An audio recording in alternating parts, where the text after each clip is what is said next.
Сәлем қыздар, бүгін өте дәмді Наполеон тортының рецептімен бөлісетін боламын. Қол жетімді заттардан дайындалады, өте дәмді болып шығады. Мұздай сармайымызды үкістен өткізіп аламыз, осылай ұнға орнатып, үстінен тұз, жұмыртқа, су қосып, қамыр илейміз. Қамырды көп илеудің қажеті жоқ, бір-біріне біріксе болғаны, және бөліктерге бөлеміз 10 бөлікке.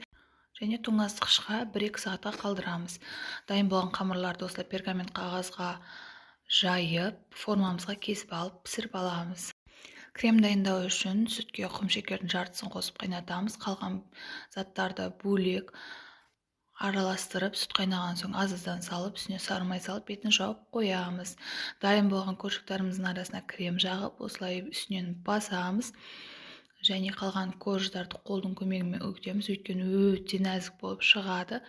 Осылай жан-жанына жағып, тоңазытқышқа 5-6 сағатқа қалдырамыз, ас болсын.